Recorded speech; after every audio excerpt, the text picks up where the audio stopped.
जीवन चलने का नाम, चलते रहो सुबह हो शाम। दोस्तों, आज मैं आपको नेचर के ऐसे लॉ अर्थात नियम को बताने जा रहा हूं जो युगों युगों से चल रहा है, अर्थात जो ब्रह्मांड का सनातन नियम है और नेचर इसे निरंतर फॉलो कर रहा है और निरंतर प्रगति के लिए इस नियम को फॉलो करवा रहा है। इस नियम को किसी प्रूफ की जरूरत नहीं है, लेकिन फिर भी बड़े बड़े ऋषि मुनियों ने इस लॉ के बारे में अपने ग्रंथों पुराणों में वर्णन किया है। यह नियम लॉ ऑफ कंटिन्यूटी है, अर्थात निरंतरता का नियम है। दोस्तों, आपको जानकर हैरानी होगी कि प्रकृति निरंतर इस सनातन नियम का पालन करते हुए करोड़ों अरबों सालों से विद्यमान है और अपना रूपांतरण करते हुए नित्य नूतन है। यही इसकी निरंतरता की खूबी है। पंच तत्वों का निरंतर रूपांतरण हो रहा है। वे पंचतत्व निरंतर नूतन है। कोई इसे चरेवेती कहते हुए इस ब्रह्मांड के सनातन नियम की प्रशंसा करता है, तो कोई इसे एकला चलोरे कहता है और इस नियम को फॉलो करते हुए कोई अकेला ही इस पथ पे चलते हुए पूरे पहाड़ को अकेला ही काट देता है।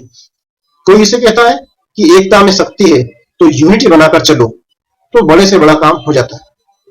अतः ये सब निरंतरता का ही फॉलो कर रहे हैं। ब्रह्मांड की हर वस्तु, हर चीज, हर शय चलने की ओर ही संकेत कर रही है। निरंतर नदी बह रही है, निरंतर हवाएं चल रही है, निरंतर सूर्य उग रहा है, निरंतर आकाश विद्यमान है और जिसमें हजारों ग्रह, नक्षत्र, तारे निरंतर अपनी अपनी कक्षाओं में चक्कर लगा रहे हैं और ब्रह्मांड के इस नियम को फॉलो कर रहे हैं। इन्हें किसी समाज या देश की मान्यता या प्रूफ की आवश्यकता नहीं है, क्योंकि ये समाज और देश इस नेचर का ही हिस्सा है। पर जो अपने को इस नेचर से अलग समझकर कार्य करता है, तो उसे प्रूफ की आवश्यकता पड़ती है। अतः दोस्तों, ये जीवन निरंतर बह रहा है, निरंतर चल रहा है। जिंदगी के इस फलसफे को बताता ये फिलॉसफर गीत कि जीवन चलने का नाम, चलते रहो सुबह हो शाम, जीवन की बारंबारता को दर्शाता है, निरंतरता को दर्शाता है। इस बार बार चलते रहने की प्रक्रिया को ही जीवन कहते हैं, जीवन धारा कहते हैं। दोस्तों, जीवन निरंतर बह रहा है, निरंतर चल रहा है। जीवन के इस फलसफे को बताता यह फिलॉसफर गीत जीवन की बारंबारता को दर्शाता है, जीवन की कंटिन्यूटी को दर्शाता है। इस बार बार चलते रहने की प्रक्रिया को ही जीवन कहते हैं, जीवन धारा कहते हैं, क्योंकि लगातार जीवन और मृत्यु, फिर जीवन और मृत्यु, फिर जीवन और मृत्यु, यह क्रम लगातार चलता रहता है। यह ब्रह्मांड का एक महत्वपूर्ण नियम है, जिसे कि लॉ ऑफ लाइफ के नाम से जाना जाता है। Law of life, law of karmas से जुड़ा हुआ है, जिससे जीवन के अंदर निरंतर कर्म हो रहे हैं, बार बार हो रहे हैं, जो जीवन को गति और प्रगति प्रदान करते हैं। इसलिए ये कर्म लगातार होने के कारण ये प्रारब्ध, किस्मत, भविष्य का निर्माण करते हैं, जो कि लॉ ऑफ लाइफ और लॉ ऑफ कर्मास के अनुसार वापस व्यक्ति के जीवन में आते ही हैं और व्यक्ति के सुख दुख का कारण बनते हैं।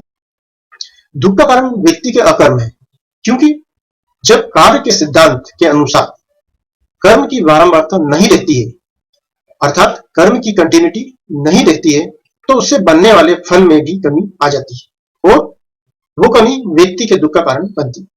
कोई भी व्यक्ति कर्मों की इस बारंबारता, कंटिन्यूटी को दोहराने में समर्थ नहीं होता है, क्योंकि समाज के कुछ नियम उसे इन कर्मों के प्रति उदासीन बना देते हैं और इस माइंड में प्रोग्रामिंग के चलते वो किसी काम को पूरा उत्साह से शुरू तो कर देता है, पर उत्साह जल्दी खत्म हो जाता है और वो कार्य बरकरार रख पाने में सफल नहीं हो पाता है।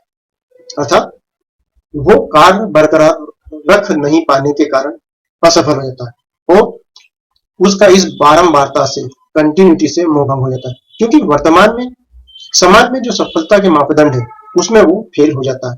तो बार बार वो अपने काम धंधे को बदलता रहता है और अनुभव, संयम, प्रॉपर मार्गदर्शन नहीं होने के कारण और बार बार आने वाले उतार चढ़ाव के कारण वो काम धंधे बदलता रहता है और अंत में निराश हो जाता है। इसलिए वो किसी भी काम को लगातार नहीं कर पाने, निरंतरता नहीं रख पाने के कारण अपनी किस्मत को खराब बताने लग जाता है। इस उदासीनता के चलते और परिवार समाज के नियमों के दबाव में वो इस कर्म में मास्टर होते हुए भी छोटी मोटी नौकरी में संतुष्ट हो जाता है और खुद का कोई बड़ा काम नहीं कर पाता है। जबकि कर्म के नियम के अनुसार आपका कोई भी कर्म बेकार नहीं जाता है। इस नियम के अनुसार आपके किए हुए हर कर्म का फल आता है। यह फल भले ही अभी प्रकट नहीं हुआ है, पर वो आगे जरूर प्रकट होगा। इसे एक उदाहरण से समझते हैं कि किसी बड़ी चट्टान को तोड़ने के लिए एक व्यक्ति ने उसमें करीब 100 हथौड़े मारे, लेकिन वो चट्टान नहीं टूटी। लेकिन जैसे ही उसने 101वां हथौड़ा मारा तो वो चट्टान टूट गई। तो इसका मतलब ये नहीं हुआ कि चट्टान पर मारे गए 100 वार बेकार चले गए और उस पर मारा गया 101वां वार ही महत्वपूर्ण था। ऐसा बिल्कुल नहीं है दोस्तों। उस व्यक्ति ने जो बड़ी चट्टान को तोड़ने के लिए पहला प्रहार किया था और लास्ट में 101वां प्रहार किया, दोनों और बाकी के सभी 101 प्रहारों की समान रूप से महत्वपूर्ण भूमिका थी। सभी की समान भागीदारी थी। सभी वार महत्वपूर्ण थे। यदि एक बार भी कम लगा होता तो वो चट्टान नहीं टूटती। उस चट्टान को तोड़ने में यदि पहली या 10वीं चोट के बाद यदि कोई रिजल्ट नहीं दिखा तो ऐसा नहीं कि कुछ हुआ नहीं है। यदि व्यक्ति आगे चोट देना बंद कर दे तो उसे मनचाहा रिजल्ट नहीं मिल सकता है और वो इस प्रयास में फेल हो जाएगा, फेल कहा जाएगा। लेकिन जानकार और फलसफेकार इसे कहेंगे कि उसने बारंबारता अर्थात कंटिन्यूटी के नियम का पालन ईमानदारी से नहीं किया, इसीलिए उसे तो फेल होना ही था। ऐसा ही जीवन के साथ भी होता है। आपके किए गए हर कर्म का फल समान रूप से आता ही है या आ रहा है। जो दिखाई नहीं दे रहा है अर्थात भविष्य में दिखाई देगा। इसलिए लगातार कर्म करते रहें। लॉ ऑफ कंटिन्यूटी का यही मूल मंत्र है कि आप लगातार कर्म करते रहें सफलता पाने के लिए। या वैसे ही यदि आपने लगातार कर्म किया तो उसके रिजल्ट भी आपको आश्चर्यजनक रूप से आने वाले हैं। जैसे गीता में श्री कृष्ण भगवान ने भी स्वयं कहा है कि कर्म करो और फल की इच्छा मत करो, फिर जो फल आएगा वो बहुत मीठा और आनंददायक होगा। किसी भी सफल व्यक्ति की सफलता लॉ ऑफ कंटिन्यूटी पर आधारित है। लॉ ऑफ कंटिन्यूटी के अनुसार कंटिन्यूटी इज ए की ऑफ सक्सेस, अर्थात लगातार कर्म ही सफलता की चाबी है। अर्थात सफलता की कुंजी या चाबी लगातार कर्म या कंटिन्यूटी है। इस नियम को फॉलो लगभग हर व्यक्ति करता है, लेकिन जो इसे लगातार और सही दिशा में कर रहा है, ऐसे सफल व्यक्ति मात्र 20% है। बाकी 80% लोग इनकंटिन्यू होने के कारण अधर्म में हैं।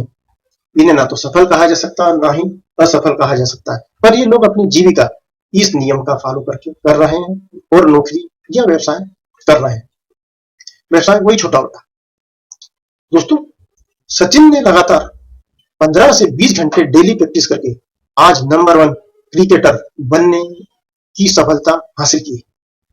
ऐसे ही अमिताभ बच्चन जी भी फिल्म जंजीर से लेकर आज भी 74 साल की उम्र में लगातार 15 से 20 घंटे एक्टिंग करके लाखों करोड़ों रुपए कमा रहे हैं और नंबर 1 पर।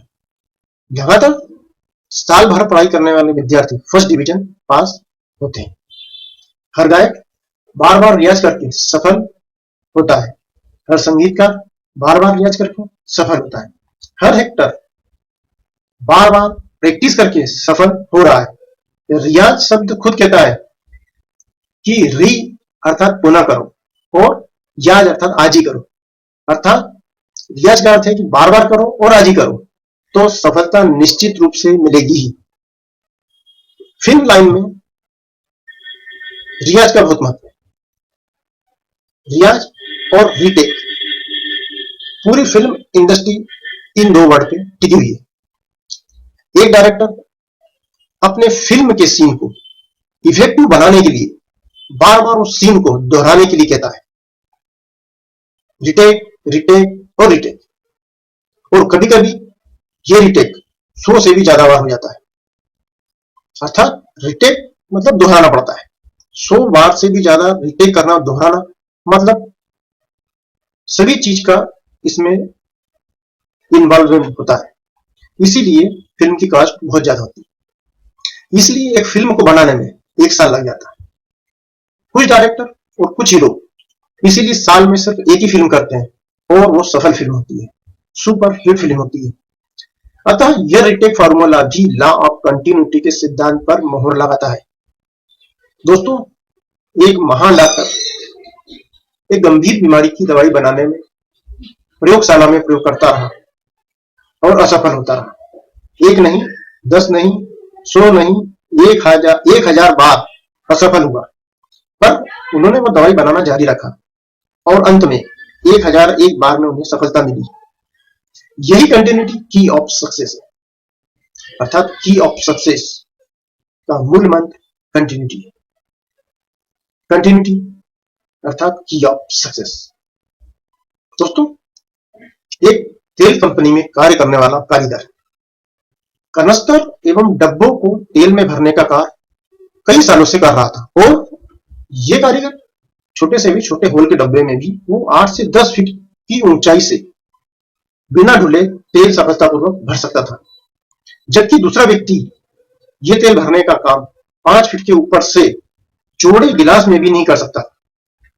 तो ये लगातार 10 या 20 साल की प्रैक्टिस का परिणाम है। यही कंटिन्यूटी की ऑफ सक्सेस है। दोस्तों, दशरथ माझी ने इस नियम का पालन करते हुए 110 मीटर अर्थात 360 फीट लंबा, 9.1 मीटर अर्थात 30 फीट चौड़ा और 7.6 मीटर अर्थात 25 फीट ऊंचे पहाड़ को मात्र छेनी और हथौड़े द्वारा काट दिया। इसमें उसे 22 साल लगे, इसलिए दशरथ माझी को माउंटेन मैन के नाम से जाना जाता है। यह लॉ ऑफ कंटिन्यूटी का इफेक्टिव, ऑथेंटिक, जीता जागता उदाहरण है। अतः आप लॉ ऑफ कंटिन्यूटी को समझ गए हैं। तो कंटिन्यूटी इज ए की ऑफ सक्सेस को ध्यान में रखते हुए कोई भी काम करेंगे तो आपको आश्चर्यजनक सफलता मिलने वाली है और आप अवश्य ही सफल होंगे।